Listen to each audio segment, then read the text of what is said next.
Okay, and we're sitting here live with the magician known as Riener Gracias. Riener Gracias. Gracias, it's Yeah, that's amazing. it.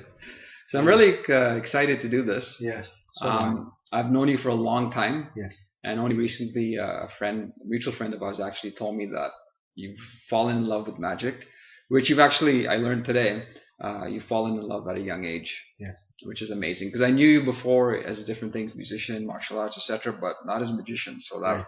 was really surprising and exciting for me. Right. We're just sitting here. I just caught Reiner after his gig at the Lionheart Pub, where you're a resident there every Yeah. Friday, is it? Every Friday from 6 to 8, Okay. I do a mix of magic, hypnosis for the adults, Okay. magic, balloons, and face painting sometimes for the kids. Okay, Right. that's great. Yeah. And I missed the end of the show, but you were nice enough to sit at the bar with me and Right. show me a couple of tricks, which was awesome. Yeah. It's one thing to see it on TV or read about it or see it on YouTube, but to see it live is a totally different experience, Right. which is great. And also, we're speaking, the difference between a magician on stage versus close up, getting Right. the effect and all of that, Right. which I want to get into. Right. But first, how did you get into magic? So, in the sense of magic, my mom actually showed me something which was really interesting, which was a needle through the arm, like through your hand. Okay. And I mean, I was about the age of 6 at the time, and I was quite fascinated by it. But I grew up in a time where kids were not really stupid about doing things. Where, I mean, today if I showed a child one of those things, you'd end up in the emergency. Yeah. At this point, right?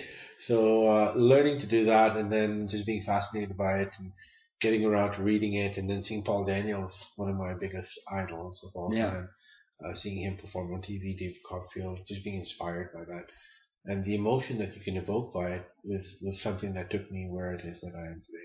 Yeah. So what is this? The needle through the? It's basically a needle through the hand. I will bring you a needle and I will show it to you at the end. Okay. Of this. Yeah. Okay. And so is that something your mom showed you when you were a kid? Yeah, it was something that she showed me when I was really young.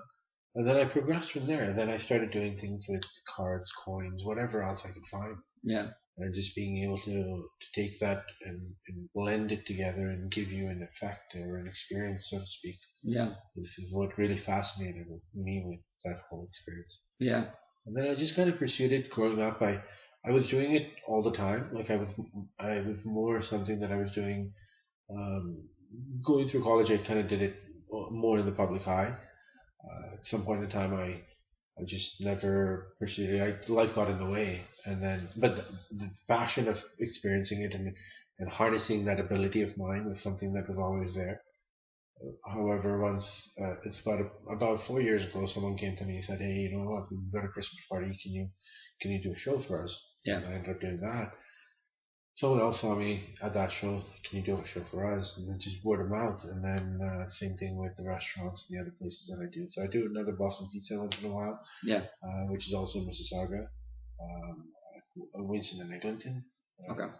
And then I do a lot of private shows. And you're quite in demand. I mean, you've got these residencies. Yes. You do a lot of corporate parties. You do a lot Yes. of birthday parties, Yes. special events, right? Yeah, any You're kind busy. of special event. Yeah, I mean the max I can ever have in a day is I can have up to 5 or 6 shows a day. Wow. Yeah, on a Saturday, and then 5 or 6 shows on a Sunday as well. Yeah. It is a busy market, and I mean personally I love it.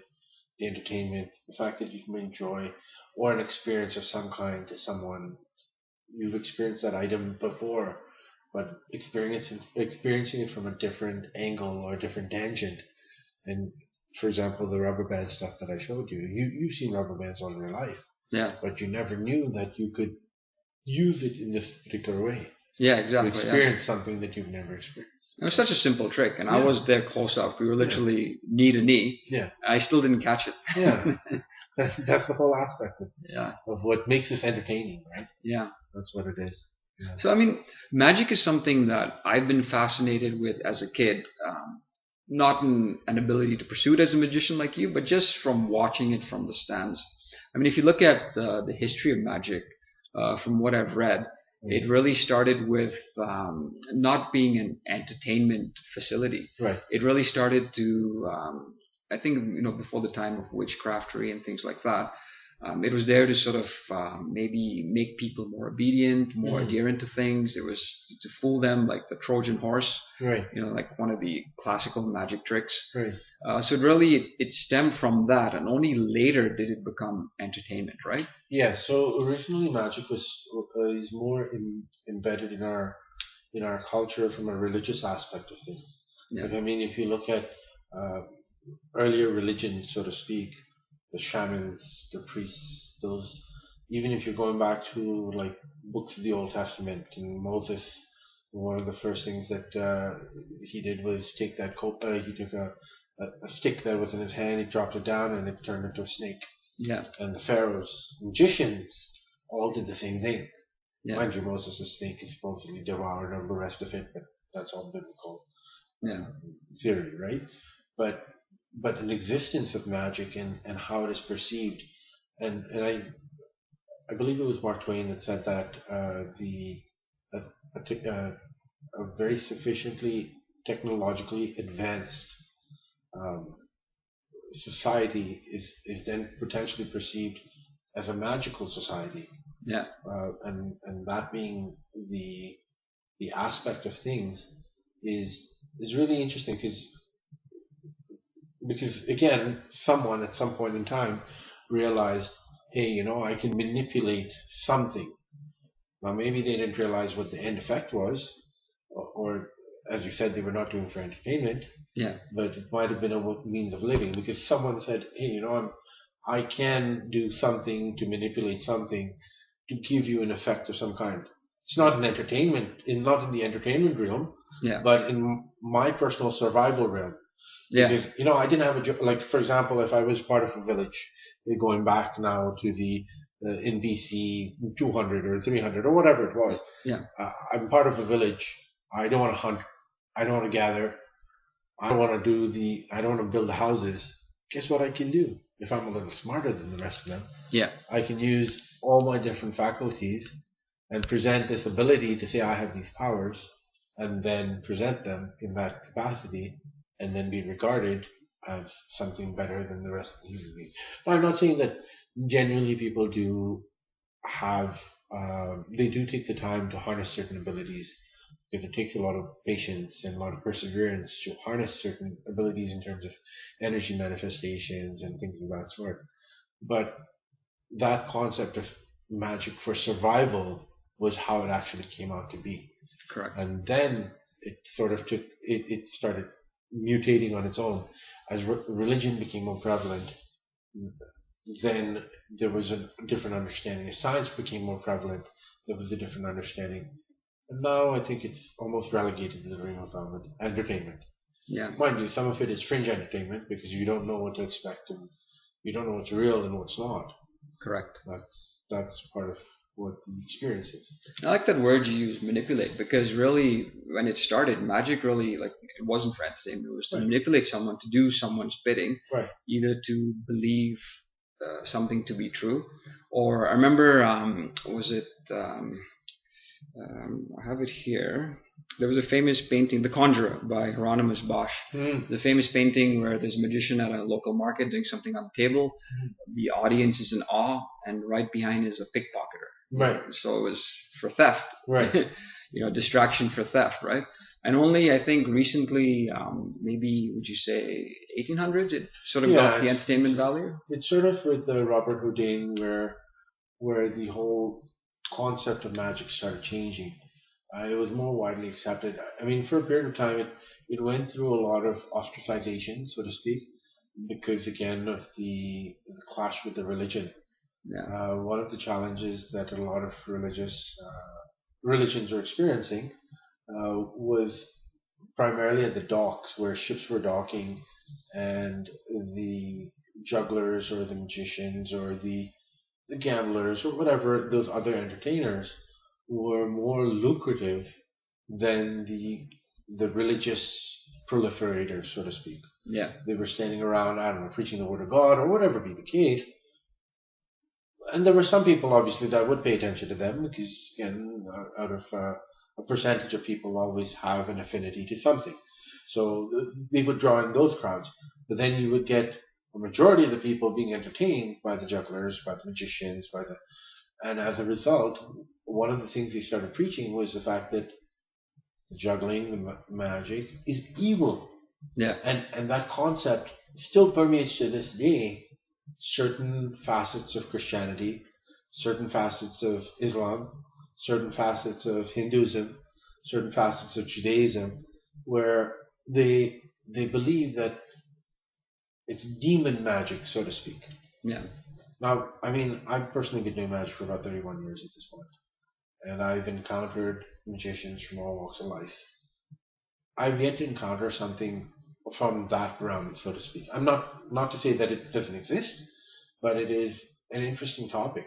You have to pull a demon out of a hat. Yeah, part of the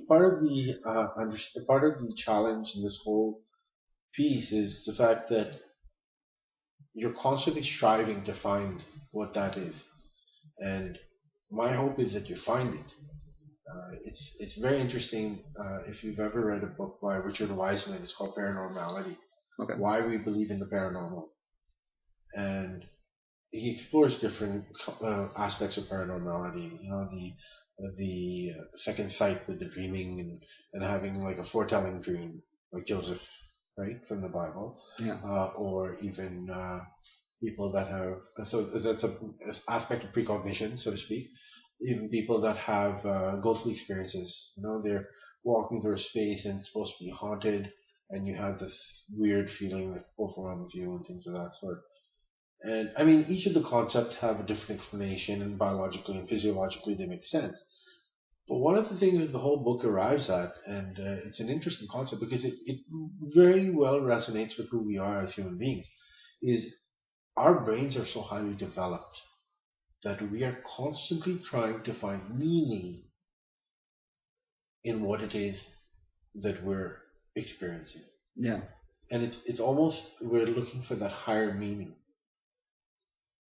And part of the challenge is we have five senses with an illusion of a sixth. I mean, that's part of what I do is give you that illusion of a sixth sense, right? Yeah. But the challenge with those five senses is when one of those senses trips out, we don't know how to compensate for it, and our brains are creating a reality, so to speak.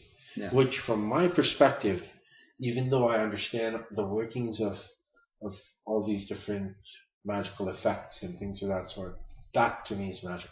Yeah. So I mean, the meaning has to be coupled with entertainment as well, right? I mean, from a current magician standpoint, definitely. Yeah. I definitely have to agree that entertainment's a huge part of it. I learned this a long time ago that anyone can do a trick. Yeah. You know, I'm not there to trick you. I'm there to entertain you. Yeah. If you were entertained, in the meanwhile, you experience some mind-blowing things, and you get to experience something that you've never experienced. And earlier when we were speaking of Yes. someone like Paul Daniels, who Yes. you said had a show running for 17 years. Almost 17, yeah. And I remember growing up and watching him. He was one of the first entertainers / magicians Yeah. on TV that I was Right. watching from the variety series. And yeah, non-stop entertaining, had a good rapport with the camera, Right. good rapport with the audience. Right. He had his tricks, like you said, he kept a notebook of Yeah. occupations, so no matter Right. who he met, he was able to Yeah. pull something from their experience Right. and bring it. And even the show that they have where they debunk the magic process, I forget what the name of the show is. The Breaking the Magician's Code. The Magician's Code, yeah. I mean, people have watched that, but yet after that, you can watch a magician on his routine, and even knowing how the magic trick works. Right. If the entertainment is out of this world, Right. that's what you're focusing on, Right. right? Like, Right, and that's a big part of it. I mean, one of the things is, as a magician and knowing, as I said, the effect and understanding how those effects work, my true understanding and the joy I get out of watching another magician perform is seeing how the story unfolds. I'm no longer worried about how did he accomplish it. I'm not worried about the puzzle because I understand that yeah, with my experience. But I'm fascinated with the story that he's telling, with the experience that he's generating, that he's evoking in his audience. yeah, That is the takeaway for a lot of us. And if we, whether it's a magician or the lay people, if we learn that we can touch other people in ways that we never knew possible, and give them an experience that they can take away and share with the rest of the world, Yeah. then nothing like it, right? So it's almost like a balance of the science and the art. The science is learning the magic trick, doing the routine, practicing it, getting it down Yes, cold, and the art is presenting it. definitely. And with your presentation, you have to keep in mind, like you're saying, the emotional response of the person who's Right. being shown the trick, Yeah. the illusion, the tempo, the manner in which you speak, the humor you might invoke, like some of the tricks you showed me today. You Yeah. invoke some humor, and that Yeah. caught me off guard and Yeah. made it for a really good experience. Right. Back and forth with the person, so all of that put together. Which is harder, learning the tricks or focusing on that entertainment value? With the amount of experience that I personally have at this point in time, I think it is a mixture of both. Well, Because from the science of learning the actual effect, there's always, I mean, as you age, there are physical challenges with what you can do physically with either your hands or your feet, or even your mind for that effect, for that matter. So, I mean, when I was younger, I used to do a lot more memory stuff. yeah, You're memorizing 50 items in a row, speaking and being able to recite them out of order. You give me for item number 49, item number 36, item number. I mean, I don't do that so much anymore because, again, I don't perform it as much as I would like to.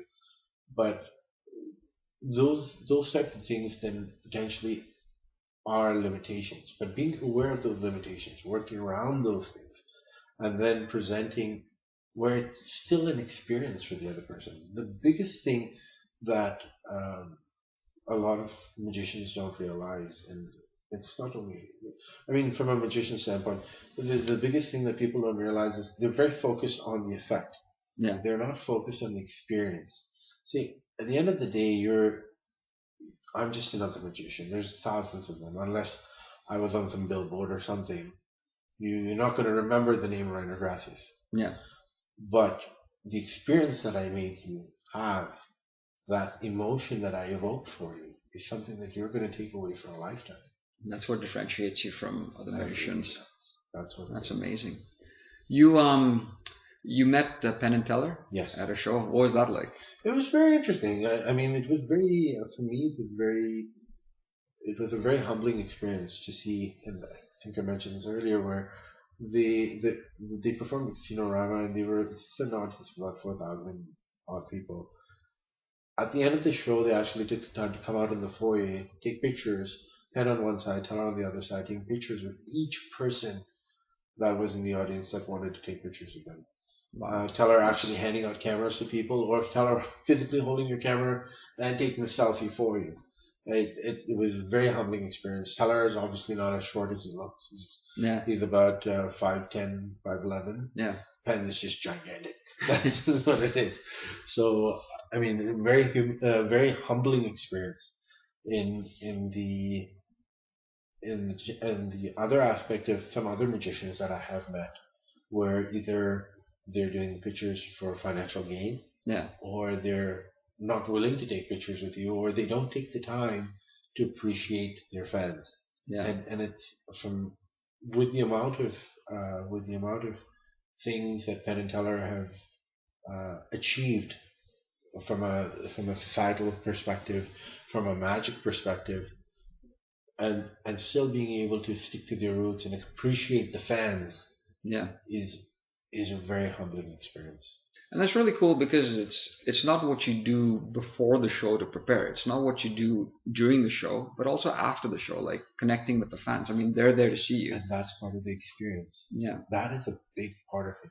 If you don't take the time to create that experience, then you don't leave them with anything. And you never know, one of those people in the audience might be a budding magician. Having met you, yes, they'll continue the craft, which is the goal of any sort of craft, right? Is to continue it. I mean, from a personal standpoint, I've met a lot of kids that I've seen that were kind of unsure about what they were doing when they started their magic, and at some point in time, now they're actually performing, so they actually get paid gigs and things of that sort. Yeah. And just seeing them grow through that process and being able to give them that sort of guidance and things of that sort is something that I can learn from other greats like Penn and Teller and these guys, right? Yeah. And a lot of the like we were discussing before, a lot of the routines and tricks and illusions that the magicians do are from previous masters of the craft, right?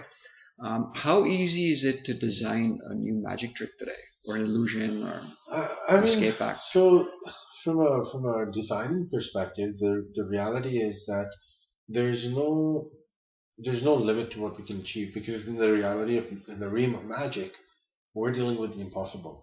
And the question is, what is the impossibility, and how do I create that impossibility?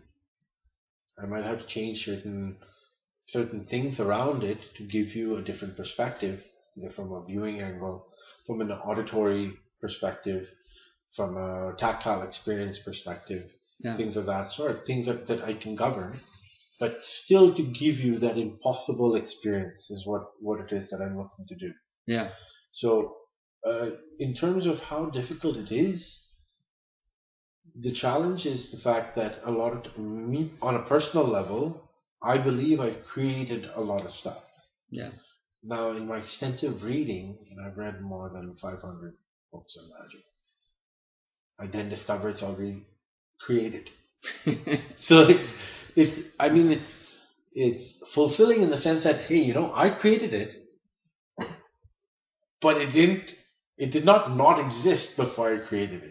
It's the same with jazz. You discover a new lick that you think you've created, and Miles Davis has done it on an album in the 1920s. Right? Exactly. So, I mean, with jazz and music, I think there's slight limitations in the sense that you have certain mathematical relationships that you can have for it to be auditorily correct within a certain phrase. Yeah. Right. I mean, you can only have certain notes in that phrase, and you can have only certain in the magic scheme of things. You can have so many different things, because I've created stuff personally. I feel I've created stuff with rope, and I created stuff with cards, and then I go look it up, and I'm like, oh, it's already existing. and mind you, I mean, part of the experience is a self-discovery for myself. Yeah. To see how it is that my brain can actually come up with an impossibility, and then to find a solution to that impossibility. Yeah. And it's something that I learned very long time ago, based on an interview that David Copperfield had, where he said, what he used to do when he was really young, because he's a magic prodigy. What he used to do is he would read a magic book, the effect, and then he would come up with an idea of how to create that effect. Oh wow, cool. Without reading the actual secret to the effect. Yeah. And then he would read the secret to see whether it was true or not. So, I mean, sometimes you do come across the exact same, or you might now discover a different way of doing it. Yeah. And there's more than one way to skin a cat, right? So when they're doing the trick with the iPad, is that something that, without divulging anything, is that something new, or is it a spin on something existing? It's a spin on something existing. I mean, at the end of the podcast, I will show you something that I could probably do with my phone. Okay. But it's a mix of different art. So I don't think we delved into this on the podcast, but magic is actually one of the only art forms that I've personally experienced where it requires an amalgamation of all the different art forms. When I say all, I'm talking about visual art, I'm talking about auditory, so the music, I'm talking about any dance, for example, acting, all these things coming together along with all the sciences, the understanding of physics, the understanding of chemistry, the understanding of biology, the understanding of psychology, all these different sciences coming together with all the different arts and then producing this experience for you. Well, I didn't think of it that way. Yeah. See, until you can find a fine blend between all of those things, I can't really give you an experience. Yeah. It's almost like a revelation of sorts.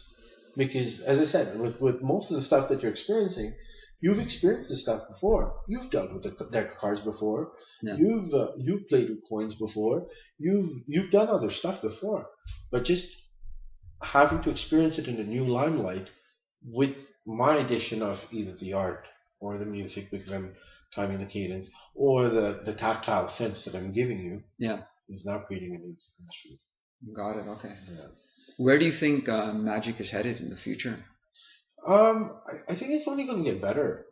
I mean, part of the challenge with exposure, as you said, with the magician's code and things of that sort, the exposure forces us as magicians to find better ways of doing things. Yeah. Because if you all, now again, part of the challenge is, as you said, it's also the entertainment value. So even if I was to take an existing something and rework it out and then do it, and it was entertaining, you would still be like at the end of the day, you still had an experience. Yeah.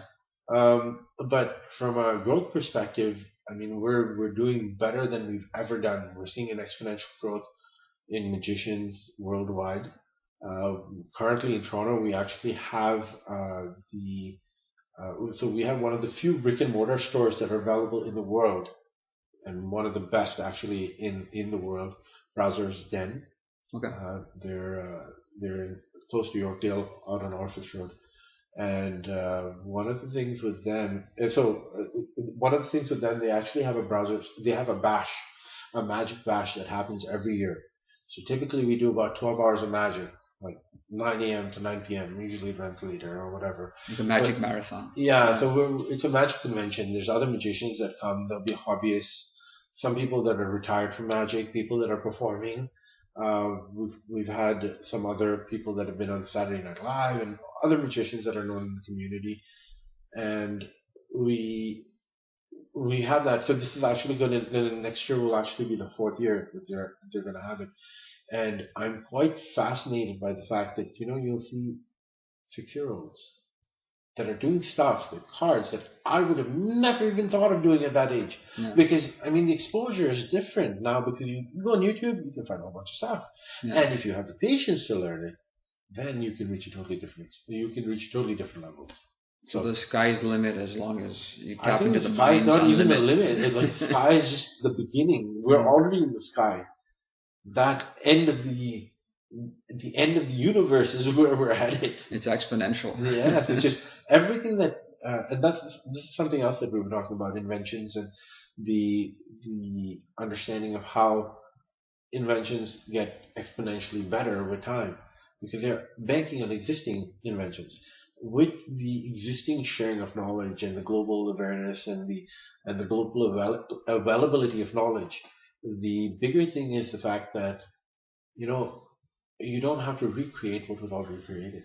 Yeah. You see, because I grew up in an era where books were a thing.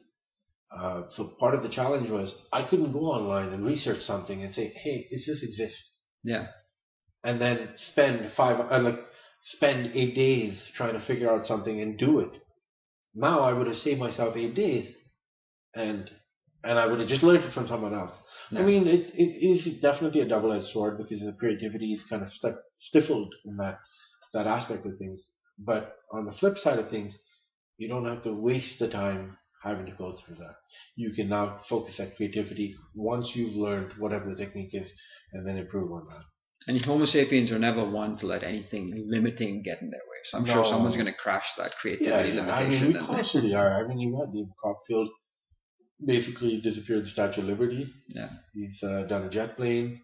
You've then had Blaine basically cross the limits of human existence and what our endurance capabilities are, with his breath holding, being underground, being out in the ice, things of that sort. You've had Chris Angel, test the limits of entertainment on TV. Yeah. Because most of his magic is TV, but that's a different story. Yeah. But there is some stuff that he's done that is definitely physically requiring endurance. And of course, Houdini with escapology. Yeah, right? The escapology and Houdini with the challenges that he's experienced. I mean, the years have gone by, and he's still a force to be reckoned with today. Yeah. So there's definitely some level of inspiration there.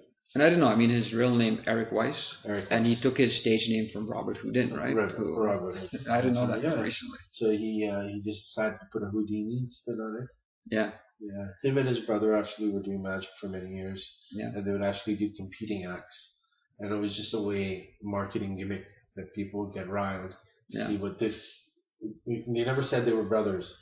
They always presented themselves as rival magicians, but the bigger thing was Houdini. I mean, he was a king of cards and whatever else, but his whole aspect of what he was doing was escapology. He was escaping out of handcuffs, escaping out of straitjackets, escaping out of. At the end of the day, escape is not necessarily very entertaining, right? Watching just someone get out of, if I was to tie you up in a rope and just watching you get out, not very entertaining. Yeah. But to give it that flair, to drive crowds of thousands to come watch a person get out of it or whatever it is, that to me is magic. That's where the real magic is, and entertainment. Yeah, that's what it is. Nice. Yeah. Anyway, that's amazing. Let's end it on that note. Yeah. If people want to find you, where can they find you? They can find me on Facebook. My email address. So my Facebook is Magic of Riener. Okay. You can look me up, Riener Gracias, on Google, and or if you want, you can email me riener.gracias@gmail.com. Feel free to ask any questions around magic. I'm more than willing to discuss on any of the topics of magic, hypnosis. As I said, I am a hypnotist as well. And yeah, it was a pleasure being on this podcast. No, for sure. And I wish you continued success. And what I really like is we at the bar, we did some tricks, but then afterwards our conversations went from philosophy to physics it just crossed tangents. And I think that's what you fuse into your craft. Yes. Which I think is important, because then, like you said, you're combining everything holistically to give an experience which is unfounded. Yeah. Amazing. Okay, thanks, and we'll talk soon. Thank you. Pleasure. Pleasure.